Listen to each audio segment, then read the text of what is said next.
Body paragraphs are an incredibly important part of your essay. Obviously, hypotheses and introductions and conclusions are part of the features and structures we need to know, but the body is the meat of the essay. So, by body, let's get a definition of what we're looking at. They are structured sections and paragraphs. You've planned them.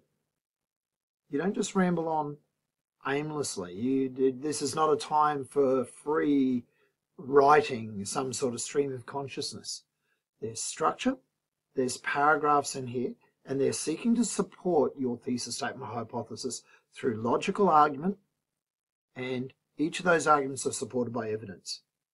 So when I've worked with some of you individually, you'll often find that I emphasize the drawing of diagrams that map out for you a logical argument and evidence that belongs in each part of the argument. We tend not to be able to write good bodies without seeing our own line of logic. You must develop a logic, a chain. This connects to this, therefore this happens, and so on. And where does the evidence we have fit into each part of that chain, that logic, that argument that's being developed? In terms of structuring your paragraphs, I would strongly suggest you stick to the tried and true PEEL or TEEL paragraph structures. Now, if necessary, hit pause. There are other types of paragraphs, I'm not denying that, but when your work is being assessed quickly, sometimes in year 11 and 12, by outside moderators, endorsers, markers, they have very limited time to wade through your writing to see if they can follow your logic. Using a PEEL or a TEEL structure to your writing will very much help them spot your work, spot what you want to show in your work, spot your arguments, find the way your evidence is linked in, and therefore it will probably be reflected in your grades, the success you've shown them. All right, so by PEEL or TEEL, P is point, E's can be swapped in either order, and you can see how I've got that with the two E's in yellow with an arrow and the plus in the middle. Okay, evidence and elaboration or explanation, and then links. Your point, your topic sentence, the P or the T, establishes the argument you want to build in that paragraph or section. There is an interplay between elaborations, explanations, and evidence. It is not a simple 4-sentence paragraph where you go P, E, E, L. It's actually more like a pinball machine. If you haven't seen one, get on YouTube, find a pinball machine, and see how the silver ball that I am going to use as a metaphor for your point bounces around from explanation, evidence, elaboration, bit more evidence, explanation, evidence. It's bouncing about before it links to the next part, before that silver ball drops down and is into the next game. So think about the P being the point that then is supported through an interplay of evidence, elaborations, and explanations within the heart of each paragraph or section, which then links both forward and back, I've said in this slide here. The link is to the next paragraph you're going to make, and there should also be a clear link back to the hypothesis. There's a sense that each paragraph, each section ties back to the hypothesis and ties forward to your next paragraph, and that takes a little bit of drafting and practice. In terms of evidence, very important, particularly in year 11 and 12, to use the evidence you have to develop logical and fluent arguments, arguments that flow. A metaphor I sometimes use here is stepping from one stepping stone to the next across the stream, that there's a logical, fluent, smooth stepping process that doesn't slip off and fall into the water. We don't lose our way. We don't get confused. Step by step, one bit leads to the next.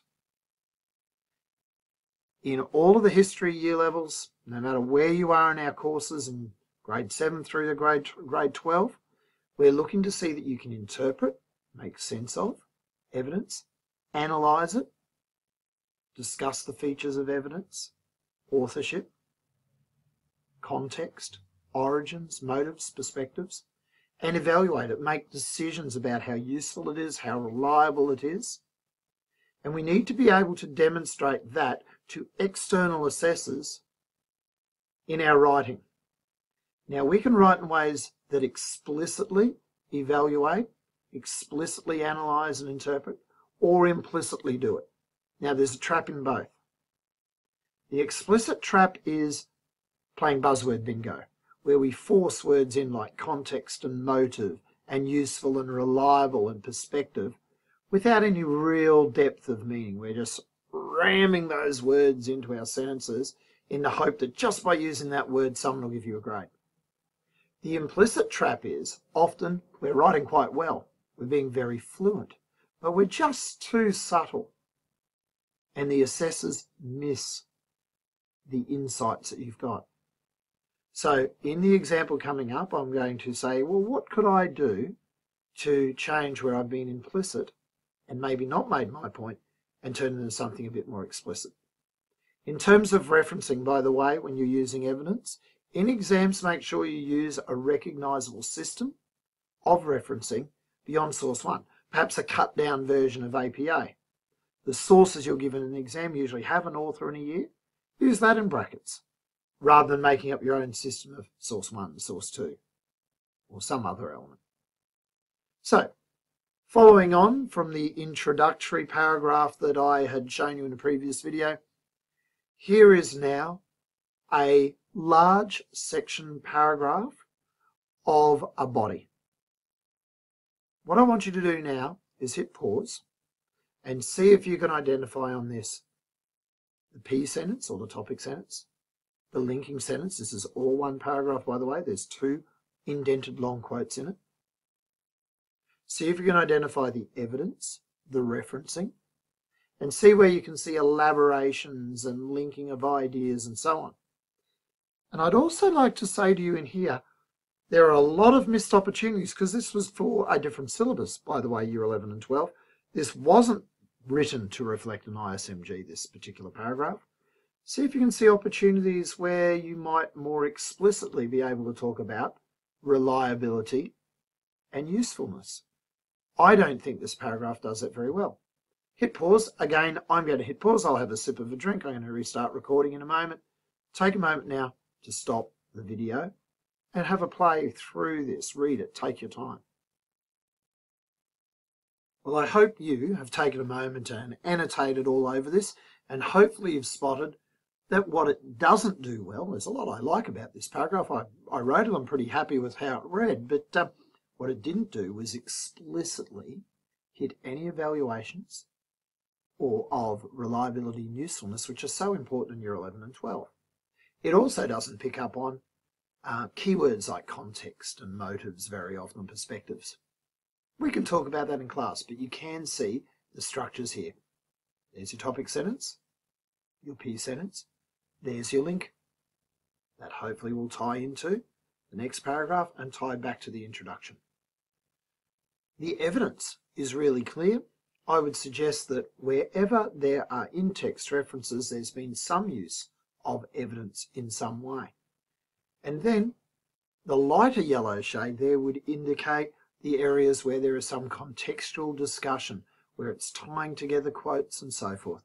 So hopefully getting a sense of the way that paragraph mapped out with 2 indented long quotes in it. These long quotes are within the actual paragraph itself. That's not 4 or 5 separate paragraphs. Okay, so let's now look at where this could have been done differently. As I say, I think I could have done better.